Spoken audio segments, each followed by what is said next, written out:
First question చూద్దాం. Out of given fractions 4/9, 5/7, 11/13 and 13/17 which one is largest? నేనేమని చెప్పాను, largest అయితే డిఫరెన్స్ తక్కువ ఉండాలని చెప్పాను. 4కి 5కి డిఫరెన్స్, 4కి 9కి డిఫరెన్స్ ఎంత? 5. 5కి 7కి డిఫరెన్స్ ఎంత? 2. 11కి 13కి డిఫరెన్స్ ఎంత? 2. 13కి 17కి డిఫరెన్స్ ఎంత? 4. అంటే ఇది కాదు ఇది కాదు, ఇది ఎందుకు, ఇది 5 వచ్చింది, ఇది 4 వచ్చింది, ఈ రెండు 2 వచ్చాయి. ఈ రెండిట్లో పెద్దదే ఇది. ఒకవేళ ఇది ఒకటి వచ్చింది అనుకో, ఇదే మన ఆన్సర్ అయిపోద్ది. ఎందుకు, అన్నిటికంటే డిఫరెన్స్ తక్కువ ఉంటుంది. కానీ ఈ రెండు సేమ్ వచ్చినాయి కదా డిఫరెన్స్, కాబట్టి ఆ రెండు ఇట్లా పక్కగా రాసుకున్నాం. 11/13 క్రాస్ మల్టిప్లై చేద్దాం. అంటే దీన్ని దీంతో, దీన్ని దీంతో. 13 5లు 65, దీని కింద తీసుకోవాలి. 7 11 77, దీని కింద తీసుకోవాలి. ఈ రెండిట్లో ఏది పెద్ద నెంబర్ ఇప్పుడు? 77. 77 దేని దగ్గర ఉంది? 11/13 దగ్గర ఉంది. క్రాస్ మల్టిప్లై చేసినప్పుడు ఇక్కడే వచ్చింది కాబట్టి 11/13 పెద్దదని మనం చెప్తాం. ఇంతే, 11/13 పెద్దది. ఇలా చేయాలి. Okay, next question. ఈ లెక్క వచ్చేసరికి సెట్స్ది కాబట్టి నేను డైరెక్ట్ ఫార్ములా వేసేసాను. In an examination 80% candidate passed in English and 85% passed in Maths. So if 73% passed in both the subjects, then what's the percentage of the failed in both? So దీనికి ఒక formula ఉంటుంది. ఏంటది? ఎన్ union of ఎమ్. అంటే రెండిట్లో వచ్చిన మొత్తం ఎంత, ఇదేమో రెండిట్లో వచ్చిన మొత్తం. ఇదేమో ఓన్లీ మ్యాథ్స్లో పాస్ అయినాడు, ఇదేమో అంతే, ఇదేమో ఓన్లీ మ్యాథ్స్లో పాస్ అయినాడు, ఇది ఇంగ్లీష్లో పాస్ అయినాడు, ఇది బోత్లో పాస్ అయినాడు. బోత్ మనం ఎప్పుడు మైనస్ చేస్తాం. ఓకే, ఫస్ట్ మ్యాథ్స్లో ఎంతమంది పాస్ అయ్యారు? 85% పాస్ అయ్యారంట. దాని తర్వాత ఇంగ్లీష్లో ఎంతమంది పాస్ అయ్యారు? 80. సో ఎంతమంది రెండిట్లో పాస్ అయ్యారు? Both passed 73. సో ఇప్పుడు మొత్తం కలుపుకుంటే 80 + 85 165. 160లో నుంచి 73 చేస్తే 92. ఓకే, 198 వచ్చింది కదా. 92 ఏంటది? టోటల్ పాస్ అయిన వాళ్ళు. సో 100 - 92 ఎంత? 8. ఓకే, 8 అంటే 100. టోటల్ 100లో 92 మంది పాస్ అయ్యారు. ఇది మొత్తం పాజిటివ్ కదా డేటా మనం తీసుకుంది. వాడు ఏమడిగాడు? ఎంతమంది ఫెయిల్ అయ్యారు అని అడిగాడు. సో 100లో నుంచి 92 తీసేస్తే 8%. In an examination 35% of the students failed in quants. అంటే క్వాంట్స్లో 35% ఫెయిల్ అయ్యారంట. And 42% of students failed in verbal. So 42% ఏమో వెర్బల్లో ఫెయిల్ అయిపోయారంట. And while 14% of students failed in both. Same ఈ లెక్కే, ఈసారి ఫెయిల్లో ఇచ్చాడు. మళ్ళీ సేమ్ ఫార్ములా రాస్తాం కదా. అంటే 35, okay, 35 + 42 - 14. So if 212 students are passed. So ఇది మొత్తం ఫెయిల్లో ఉన్న డేటా. ఓకే, మొత్తం ఎంత అయింది అప్పుడు? 35 + 42. 35 + 42 ఎంత? 35 + 42 77. 77లో నుంచి 14 తీసేస్తే, 77లో నుంచి 14 తీసేసాం. సో 7 నుంచి 4 పోతే 3, 7 నుంచి 1 పోతే 6. అంటే 100లో 63 మంది ఫెయిల్ అయ్యారు. అంటే ఎంతమంది పాస్ అయినట్టు? 100లో 63 మంది ఫెయిల్ అయితే 27 మంది పాస్ అయినట్టు. ఓకే, ఆ 27 వాల్యూనే ఇక్కడ ఇచ్చాడు. Okay, so 27, sorry. సో ఇక్కడ 63, 163 పోతే 37. సో అంటే 37 పార్ట్స్ వాల్యూ 222 అయితే 100 పార్ట్స్ వాల్యూ ఎంత? ఇది అడిగిన క్వశ్చన్. సో 37 222లో 6 టైమ్స్ పోద్ది. అంటే 37 6 జార్ 222 అయితే 100 × 6 ఏమైంది? 600. సో ఇది మన ఆన్సర్. 600 మన ఆన్సర్. ఓకే, జస్ట్ ఏం చేయలేదు, ఇచ్చిన వాల్యూస్ రాసుకున్నాను. సో మొత్తం ఈక్వల్ చేసుకుంటే నాకు 63 వచ్చింది. అంటే ఇక్కడ మొత్తం ఫెయిల్ అయిన వాళ్ళు 63% అయితే మరి ఎంతమంది పాస్ అయ్యారు? మిగతా 37% పాస్ అవుతారు. వాడు ఇచ్చాడు, ఇగో 222% are passed in both topics. అంటే 37 పార్ట్స్ 222 అయితే how many members appear to write exam. అంటే మొత్తం ఎంతమంది అటెండ్ అయ్యారని అనుకుంటున్నాడు. 37 పార్ట్స్ 222 అయితే 100 ఎంత? 600. సో అది మన లెక్క. Okay, next question. The least common multiple of 2 prime numbers A greater than B, B greater than 1. So అంటే ఏ బి కంటే ఎక్కువ, బి 1 కంటే ఎక్కువ, అది దాని అర్థం. Is 697. Find the value of a - 2b. So వాడేమన్నాడు, the least common multiple of 2 prime numbers, 2 prime numbers యొక్క ఎల్సిఎం 697 అన్నాడు. ఏ వాల్యూ ఎంత, బి వాల్యూ ఎంత. సో మనం ఏ వాల్యూ కనుక్కోవాలి, బి వాల్యూ కనుక్కోవాలి. సో a-2 వాల్యూ మనం కనుక్కోమన్నాడు. ఓకే, ఫస్ట్ ఈ నెంబర్ చూద్దాం. ఈ నెంబర్ ఏ ప్రైమ్ నెంబర్కి దగ్గరగా ఉంది? ఈ నెంబర్ ఏ ప్రైమ్ నెంబర్ దగ్గరగా ఉంది? 697 అంటే 23 స్క్వేర్ చూద్దాం. 23 స్క్వేర్ అంతా 529. 23 తర్వాత 23 తర్వాత ఏంటిది మళ్ళీ ఇంకా వాళ్ళ 29. కాబట్టి 29 ఎక్కువైపోతుంది. 23లో పోయిద్దో చూసుకోవాలి. 23లో ఇది పోదు. ఓకే, దాని తర్వాత 23కు ముందున్న నెంబర్ చూసుకోవాలి. 23 ముందున్న నెంబర్ ఏంటిది? Prime number 19. 19లో పోతుందా? 19 1 జార్ 19, 19 3 జార్ 57. 57 వస్తే 127 వచ్చింది. 19 దాకా పోదు. మళ్ళీ దాని ముందు నెంబర్ చూసుకోవాలి. అప్పుడేంటి? దీని ముందు ఉన్న ప్రైమ్ నెంబరు 17. ఓకే, 17తో పోతుందా? 4 17 68. ఓకే, 4 17 68, ఒక్క 17 17 అంటే 17లో ఈ నెంబరు 41 సార్లు పోతుంది. ఇలా చెక్ చేయాలి. నేనేం చేయాలి? జస్ట్ ఈ 2 ప్రైమ్ నెంబర్స్ యొక్క లీస్ట్ కామన్ మల్టిపుల్ అంట. 2 ప్రైమ్ నెంబర్స్కి ఎల్సిఎం కనుక్కోవాలంటే ఏం చేయాలి? మనం ఖచ్చితంగా ప్రొడక్టే చేయాలి. అంటే ఇండైరెక్ట్గా వాడు ఏమడిగాడు? ఇది దేని 2 నెంబర్ల యొక్క ప్రోడక్ట్ అని అడిగాడు. ఏ 2 ప్రైమ్ నెంబర్ల యొక్క ప్రోడక్ట్. నేను అలా చేశాను, దీని దగ్గరలో ఉన్న నెంబర్ చూసుకున్నాను. ఏంటిది? 23 ప్రైమ్ నెంబరే కదా. వాడు అడిగింది ప్రైమ్ నెంబర్స్. 23 ప్రైమ్ నెంబర్ కాబట్టి దాని దగ్గరలో చూసుకున్నాను, ఇది పోతుందా లేదా అని. 23 బాట్ల. మళ్ళీ 23 కంటే ఎక్కువ ఈ నెంబర్ పోదు. ఎందుకు? 23 తర్వాత ఉన్న ప్రైమ్ నెంబర్ 29. 29 స్క్వేర్ అంతా ఆల్రెడీ 879 సంథింగ్ ఎంత ఉంటుంది కదా, 841 ఉంటుంది. ఈ నెంబర్ ఎక్కువ కాబట్టి పోతే 23తో పోవాలి. దీనిలో 23 కంటే తక్కువ నెంబర్లతో పోవాలి. అలా చెక్ చేస్తే నాకు ఈ కేసు రైట్ అయింది. 17తో 41 సార్లు పోయింది. 17 ప్రైమ్ నెంబరే, 41 కూడా ప్రైమ్ నెంబరే. ఓకే, ఇప్పుడు చేద్దాం. వాడేమన్నాడు? ఏ గ్రేటర్ దాన్ బి అంటే ఇందులో ఏది పెద్దదో అది ఏ అయింది. ఎందుకు? ఏ గ్రేటర్ దాన్ బి కండిషన్ వాడే ఇచ్చాడు. అంటే 2 నెంబర్ల పెద్ద ఏ అయింది, 2 నెంబర్ బి అయింది. సో ఇప్పుడు వాడేమడిగాడు చూద్దాం. a-2b కనుక్కోమన్నాడు. ఏ అంటే ఎంత? 41. 2b అంటే 2 × 17. సో 41 - 34 ఎంత? 41లోంచి 14 పోతే 7. ఈ లెక్క కొంచెం క్రిటికల్ అయినా పర్లేదు, జస్ట్ సింపుల్. వాడేమన్నాడు? 697 2 నెంబర్స్ యొక్క లీస్ట్ కామన్ మల్టిపుల్, 2 ప్రైమర్స్ యొక్క లీస్ట్ కామన్ మల్టిపుల్ అన్నాడు. దట్స్ వై నాకు ఈ నెంబర్లు వచ్చినాయి. ఇలా చేస్తే వచ్చింది. Okay, next. The amount doubles on itself under simple interest in 2.5 years. In how many years will it become 42 times of itself? నేను దీన్ని ఒక రకంగా చెప్పాను, కానీ ఇక్కడ ఒక రకంగా చేయాలి. ఎందుకు? ఇక్కడ డబుల్స్ ఇట్ సెల్ఫ్. డబుల్స్ అంటే ఎంత? 2 టైమ్స్ 2.5 ఇయర్స్లో అయిపోయింది. కానీ మనకి ఎంత కావాలి? ఇంకా 42 టైమ్స్ అవ్వాలంటే ఎన్ని ఇయర్స్ పట్టుద్ది అంటే మనకు తెలిసింది. నేనేమని చెప్పాను? ఈ నెంబర్స్ని దీని యొక్క పవర్స్లో రాసుకోవాలని చెప్పాను. కానీ 42ని 2 పవర్స్లో రాసుకోవడం ఇంపాసిబుల్. కాబట్టి మనం ఏం చేస్తామంటే ఇప్పుడు చూద్దాం. ఒక అమౌంట్ డబుల్ అయిందంటే, సపోజ్ ఒకటి ఉంది, అది డబుల్ అయింది. ఎంత పెరిగింది? ఒక్క పార్ట్, అంతే కదా. ఒక అమౌంట్ డబుల్ అయిందంటే ఒకటి ఉండాల్సింది 2 అయినట్టే కదా. అంటే ఎంత పెరిగింది? దీని మీద ఒక పార్ట్ పెరిగింది. ఎన్ని ఇయర్స్లో? 2.5 ఇయర్స్లో. సో ఇప్పుడు కూడా సేమ్, అంటే జస్ట్ ఒకటే పెరుగుతుంది. సో ఇప్పుడు చూద్దాం. In how many years will it become 42 times? So 42 times అంటే ఎంత?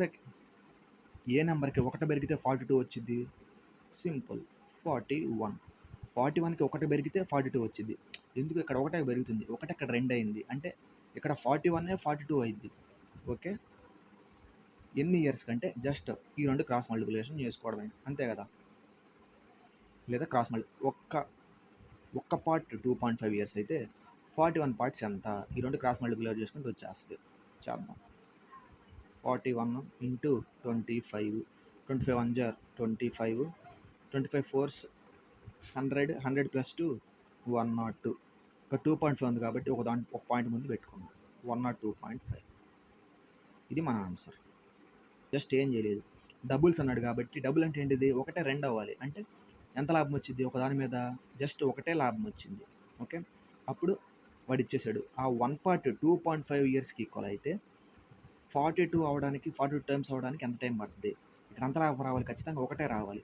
సో, ఏ నంబర్‌కి 1 కలిపితే 42 వచ్చిద్ది? 41కి 1 కలిపితే 42 వచ్చిద్ది. ఎందుకు మనం ఒకటే కలపాలి? ఇక్కడ జస్ట్ ఒకటే లాభం వచ్చింది కాబట్టి. కాబట్టి అలా 41 వచ్చింది ఇక్కడ. ఎందుకు 41కి 1 కలుపుతున్నాం. ఓకే. అలా 41 పార్ట్స్ ఎంత అని అడిగాడు. 1 2.5. ఇక్కడ ఒకవేళ 2 యొక్క పవర్‌లో రాసుకునేది వచ్చిందనుకో మనం డైరెక్ట్‌గా చేసేయొచ్చు. క్రాస్ మల్టిప్లికేషన్ అలా అది మనం చెప్పుకున్నాం. నేను అక్కడ అలా చేయలేదు కాబట్టి ఇప్పుడు ఇలా రాసాను. Okay. Next question. The least common multiple of the numbers is 120. ఇది లీస్ట్ కామన్ మల్టిపుల్ ఎల్‌సిఎం 120 అంట. ఎల్‌సిఎం 120 అంట. Which cannot be is there factor. దీని యొక్క ఫ్యాక్టర్ కాంది అది అంటున్నాడు. సింపుల్‌ది ఏంటంటే ఈ నెంబర్తో ఏదైతే పోదో అది దీని ఫ్యాక్టర్ కాదు కదా. 120 15లో పోయిద్దా? పోయిద్ది. 120 40లో పోయిద్దా? పోయిద్ది. 120 20లో పోయిద్దా? పోయిద్ది. ఇంక దేంతో పోదు? 16లో పోదు. కాబట్టి ఇదే మన ఆన్సర్. ఓకే. అదే వాడు అడిగింది. మనం గుర్తుపెట్టుకోవాల్సింది ఏంటంటే ఒక నెంబర్కి ఎల్‌సిఎం అవ్వాలంటే దాని హెచ్‌సిఎఫ్ కూడా ఎల్‌సిఎంలో పోవాలి. దాని హెచ్‌సిఎఫ్ కూడా ఎల్‌సిఎంలోనే పోతే దానికి ఫ్యాక్టర్ అయ్యిద్ది. 120 15లో పోయిద్ది. 120 14లో పోయిద్ది. 120 20లో పోయిద్ది. కానీ 16లో పోదు. సో వాడు అడిగింది అదేగా. క్యాంట్ బి దేర్ ఫ్యాక్టర్ అంటే 16 దాని ఆన్సర్. 16 దాని ఫ్యాక్టర్ కాదు. సో ఇదే మన ఆన్సర్. చూద్దాం.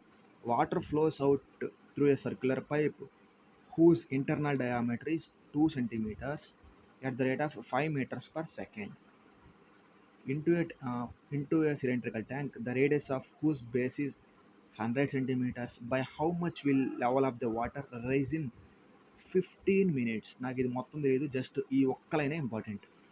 How much will the level of the water rise in 15 minutes అంటే 15 minutesలో ఎంత రైజ్ అయ్యిద్ది అంటే 15 minutes అంటే వచ్చే నెంబర్ ఖచ్చితంగా 15లో పోవాలి కదా.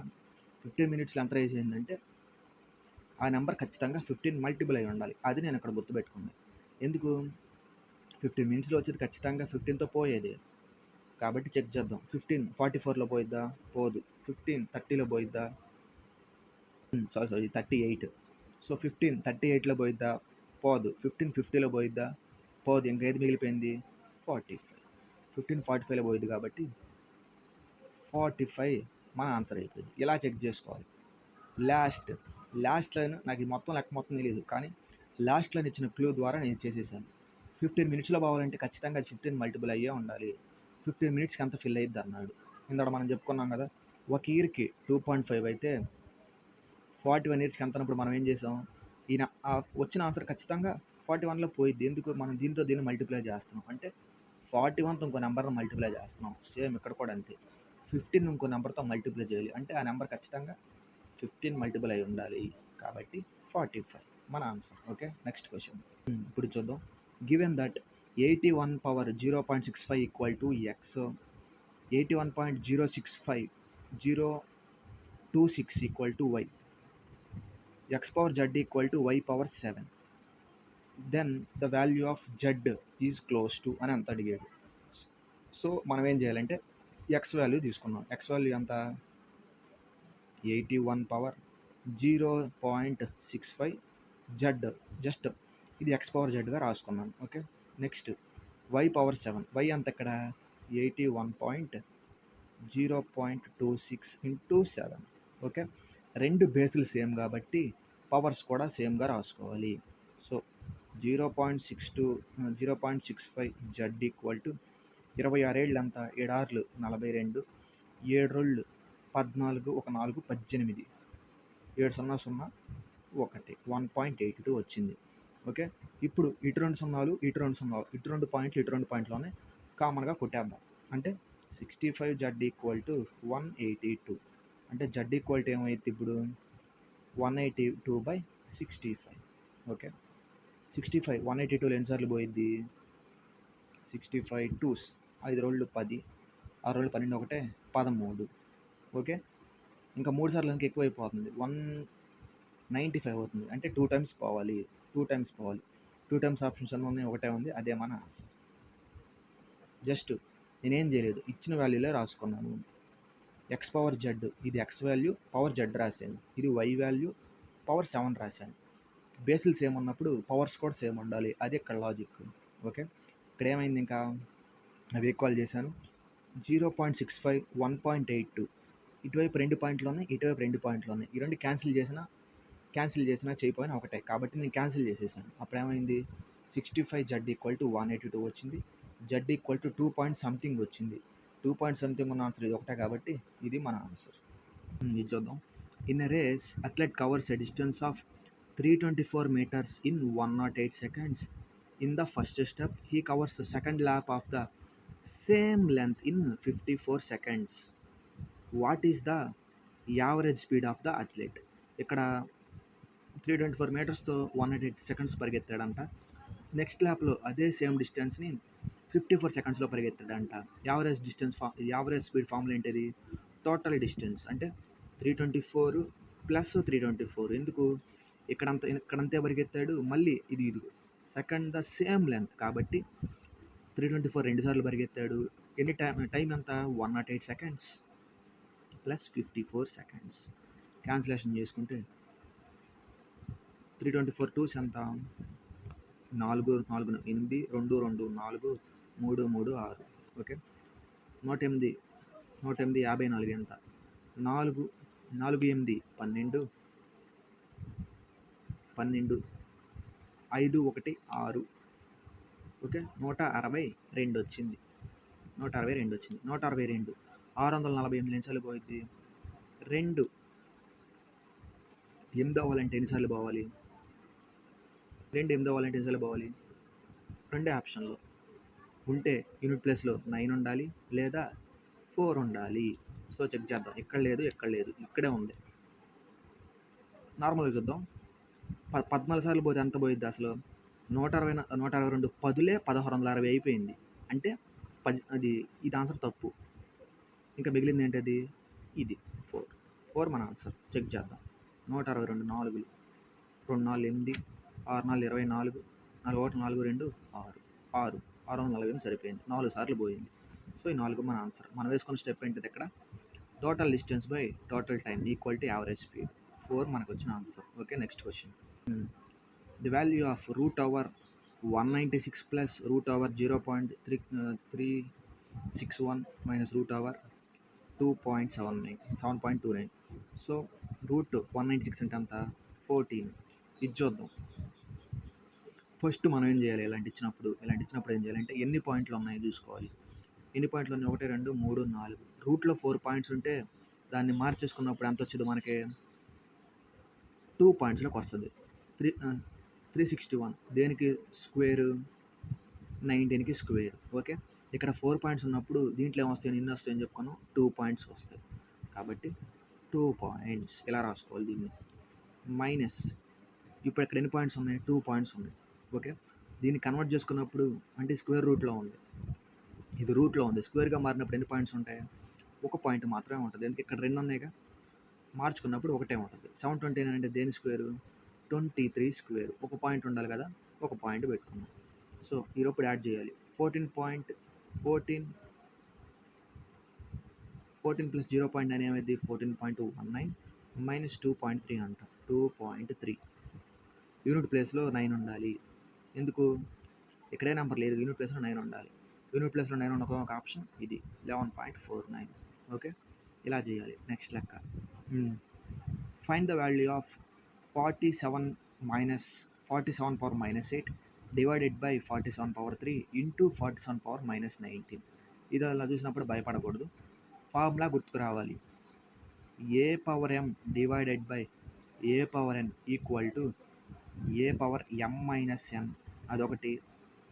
ఏ power m into a power n equal to a power m plus n. ఇది ఇక్కడ చూద్దాం, ఇదిగో ఇది ఏ, ఇది ఏనే.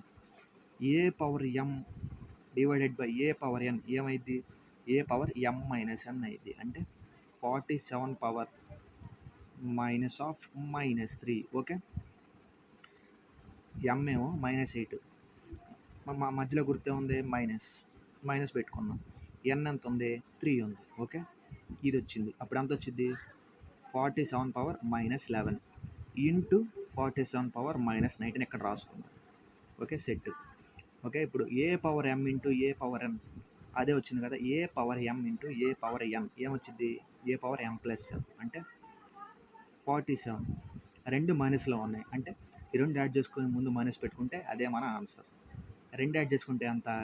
30. 47 పవర్ 30 ఆన్సర్‌లో ఉంటది. గబాల్ని టిక్ కొట్టకూడదు. ఎందుకు? ముందు మైనస్ పెట్టుకోవాలి. ఎందుకు? 2 మైనస్‌లో ఉన్నాయి.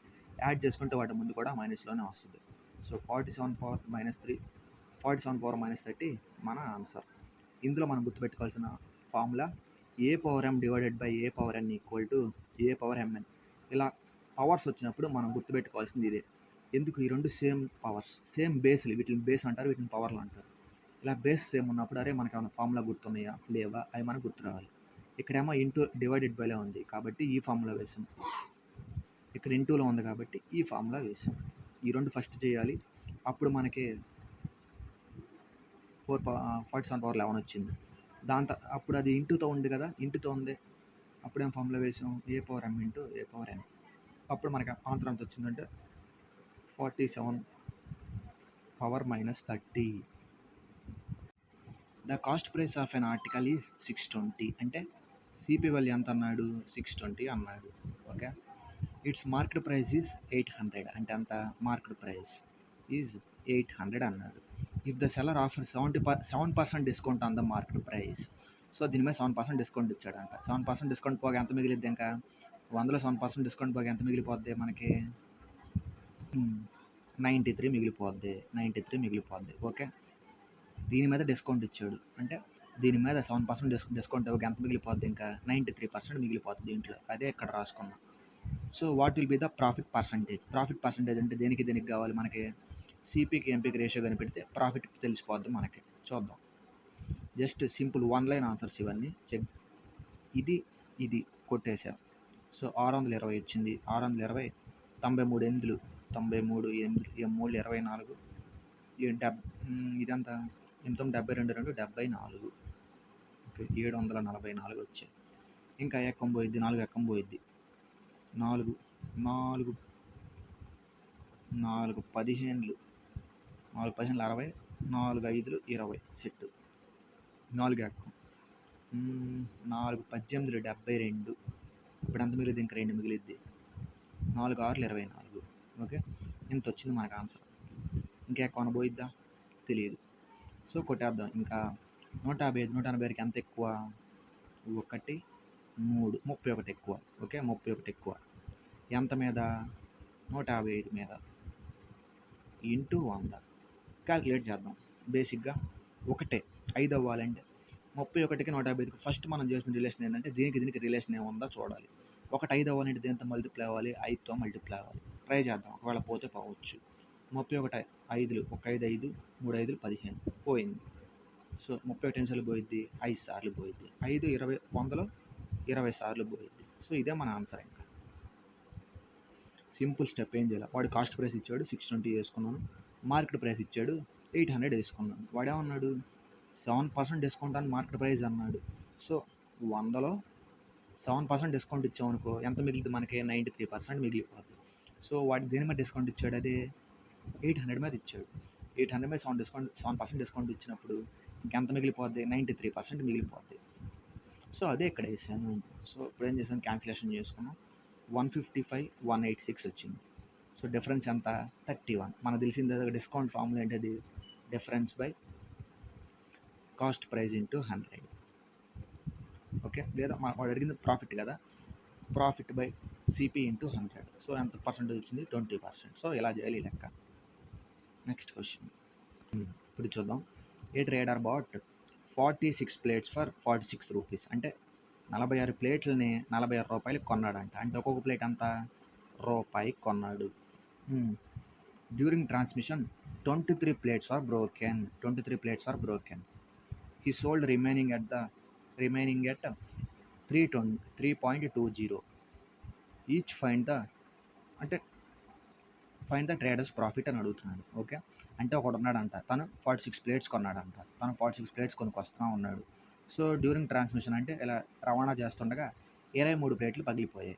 తను నార్మల్గా ఎంత కొన్నాడు? 46 ప్లేట్స్ని 46 రూపీస్ కొన్నాడు. అంటే ఒక్కొక్క ప్లేట్ రేట్ ఎంత?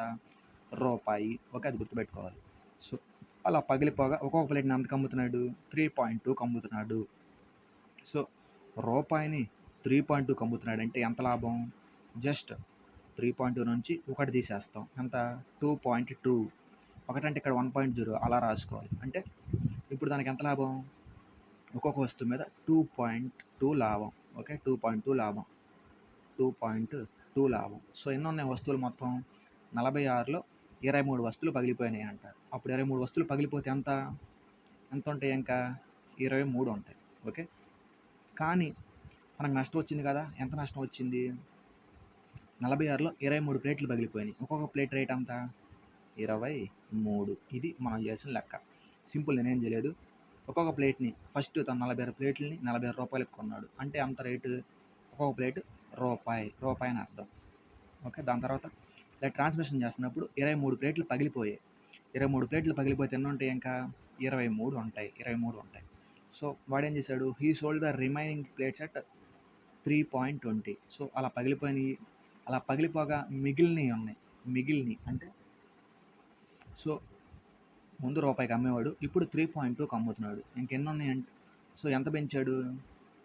2.2 పెంచాడు. అంటే ఆ మిగతా వస్తువుల్ని 2.2కి అమ్ముతున్నాడు. అంటే పగిలిపోయినాయి కదా! ఎన్ని ఉన్నాయి మొత్తం? 23 పగిలిపోతే 23 ఉన్నాయి. ఓకే. 23 పగిలిపోతే 23 ఉన్నాయి. ఆ వస్తువుల్ని 2.2కి అమ్ముతున్నాడు. ఇక్కడ వరకు బాగానే ఉంది. సో, తనకు నష్టం వచ్చింది కదా! 23 ప్లేట్లు పగిలిపోయినాయి. ఓకే. 46 ప్లేట్లు 23 ప్లేట్లు పగిలిపోయినాయి. 23 ప్లేట్లు ఉన్నాయి. సో, కాబట్టి ఇప్పుడు మనం ఏం చేయాలంటే ఈ టోటల్ వచ్చిన ప్రాఫిట్‌లో నుంచి ఈ నష్టం తీసేస్తే తనకు మిగిలిందే ప్రాఫిట్. ఇది టోటల్, ఇది నష్టం. సో, ఇంక మిగిలిందే ప్రాఫిట్. చూద్దాం. 23 22 ఎంత? 23 22 22 మూళ్ళు 66 22 రెళ్ళు 44 ఒక 6 50. సో, 50.6 50.6 నుంచి 23 తీసేద్దాం. 50.6లో నుంచి 23 తీసేస్తే యూనిట్ డిజిట్లో 6 ఉండాలి. సో, 50లో నుంచి 23 పోతే 27. అంటే 26.7 మన ఆన్సర్. 27.6 మన ఆన్సర్. ఈ లెక్క కొంచెం ట్రిక్కీగా ఉంది. సో, మనం అర్థం చేసుకున్న పద్ధతి బట్టి ఉంటుంది. Okay. Next question. The third proportional of 32 and 24 is X. What is the value of X? మన థర్డ్ ప్రపోర్షన్ ఫార్ములా తెలుసు. 2 నెంబర్లు ఇచ్చాడు అనుకో, ఏబి. థర్డ్ ప్రపోర్షన్ ఫార్ములా ఏంటిది? b² equal to third proportion. వాడు వాల్యూ ఇచ్చేసాడు. థర్డ్ ప్రపోర్షన్ వాల్యూ ఎంత? X అంట. సో, ఎక్స్ ఈక్వల్ టు ఇది ఏ అనుకోవాలి, ఇది బి అనుకోవాలి. ఓకే. ఫార్ములా ఏంటది? b²a. అంటే 24 × 24/a. 8 ఎక్కం 8 మూళ్ళు 8 4లు. ఇక్కడతో లెక్క ఆపేయచ్చు. ఎందుకు? పైన 3 ఉంది, కింద 4 ఉంది. అంటే 3 క్యాన్సిల్ అవ్వదు. దీంట్లో 3 మల్టిపుల్ ఇది ఉంటుంది. అదే మన ఆన్సర్. ఇంకా సింపుల్ అవ్వాలంటే 24లో 6 సార్లు పోద్ది. 3 6లు 18 అయిపోయింది. లేదు నేను క్యాన్సిల్ చేయనంటే పైన 3 ఉంది, కింద 4 ఉంది. 3 అట్లాగే క్యాన్సిల్ అవ్వదు కదా! ఇంకా 3 కన్ఫామ్గా పైనే ఉండాలి. అంటే 3 మల్టిపుల్ ఏది ఉంటుంది అదే మన ఆన్సర్. ఓకే. 18 మన ఆన్సర్. ఓకే. Next question. ఇప్పుడు చూద్దాం. In an election between 2 candidates, 87% of the register voter caste their oats. అంటే టోటల్ ఎంతమంది ఉన్నారో మనకు తెలియదు. ఓకే. టోటల్ ఎంతమంది ఉన్నారో మనకు తెలియదు. ఓకే. టోటల్ ఎంతమంది ఉన్నారో మనకు తెలియదు. నేను దాన్ని సపోజ్ n అనుకుంటున్నాను. సో, ఎంతమంది వాళ్ళ ఓటు ఉపయోగించుకున్నారంట? 87% ఓట్స్ ఉపయోగించుకున్నారు. Okay. Next cast their votes and 5% of them invalid. అంటే వేసిన ఓట్లలో మొత్తం 100% అనుకుంటే 5% ఇన్వాలిడ్. అంటే మిగతా ఎన్ని ఉంటాయి? ఇంకా 95 ఓట్స్ ఉంటాయి. 5% పోతే 95 కదా! దాని తర్వాత ద విన్నింగ్ క్యాండిడేట్ గాట్ 52. అంటే టోటల్ తను సపోజ్ 100 అనుకున్నాం అనుకో, తను 52 కొట్టాడు. 52 అంటే తను అప్పుడు ఓడిపోయిన క్యాండిడేట్ ఎంత కొడతాడు? 48 కొడతాడు. 47 కొడతాడు. ఓకే. ఎంత డిఫరెన్స్ ఎంత?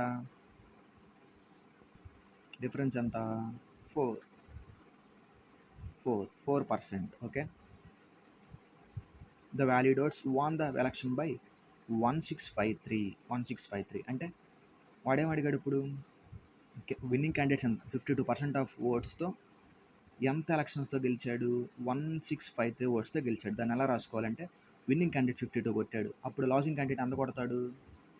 46 కొడతాడు. ఈ డిఫరెన్సే దీనికి ఈక్వల్ అయ్యిద్ది. అంటే ఈ డిఫరెన్స్ ఎంత? 4%. 4% ఈక్వల్ టు 1653. ఇది మనం రాసుకునే పద్ధతి. జస్ట్ టోటల్ నెంబర్ ఇలా టోటల్ ఓట్స్ ఎన్నో నాకు తెలియదు. అందులో 87% మాత్రం రిజిస్టర్ అయ్యారంట. 87% రాసుకున్నాను. దాని తర్వాత 5% ఇన్వాలిడ్. అంటే 100లో 5% ఇన్వాలిడ్ అయిపోతే ఎంత ఉంటారు? ఇంకా 95% ఉంటారు. అదే రాసుకున్నాను. దాని తర్వాత విన్నింగ్ క్యాండిడేట్స్ 52 వచ్చాయంట. విన్నింగ్ క్యాండిడేట్ 52 వస్తే లూజింగ్ క్యాండిడేట్కి ఎంత వస్తాయి? 48 వస్తాయి. వాడు విన్ ఎలక్షన్ బై అంటే మెజారిటీ ఎంత వచ్చిందని. మెజారిటీ అంటే ఏంటది? విన్ అయినోడికి లాస్ అయినోడికి మధ్య డిఫరెన్సే కదా, అదే మెజారిటీ. కాబట్టి మెజారిటీ ఎంత వచ్చింది? 4% మెజారిటీ వచ్చింది. ఇన్ని ఓట్లు పడ్డాయి అన్నమాట. సో ఇలా రాసుకోవాలి. ఇప్పుడు క్యాన్సిలేషన్ చేయాలి. ఏకం పోయిద్ది 19. 5 ఏకం 5 19 5 20 5 19 5 20 ఇంకా 19 ఏకం దీంట్లో బొద్దులే చెక్ చేద్దాం. 19 19 8 19 ఎంత? 72 19 152 19 152 152 అంటే ఎంత వచ్చింది? అప్పుడు 133. అప్పుడేమొచ్చింది? ఇంకా 19 మళ్ళీ 133లో పోయిద్ది అంటే పోయిద్ది. ఎన్నిసార్లు? 7 సార్లు. అంటే ఈ 19 దీన్ని 87 సార్లు కొట్టేస్తుంది. అంటే ఇటు వాల్యూ ఎంత ఉంది? 87 ఉంది ఇంకా. సో ఇదిగో ఈ 87 క్యాన్సిల్. ఇంకేమున్నాయి? ఇదిగో ఈ 4 దీన్ని ఎన్నిసార్లు కొట్టేస్తుంది? 5 సార్లు కొట్టేస్తుంది. పైన వాల్యూలు ఏమి లేదు. n ఒకటి 100 పైన బై 100 × 100 100 × 100 × 5 అంటే యువతలకు పట్టుకొచ్చాం అనుకో n వాల్యూ వచ్చేస్తుంది కదా. 5 × 100 × 100 50,000. ఇదే మన ఆన్సర్. అయిపోయింది. ఎలా చేయాలి? Okay, bye.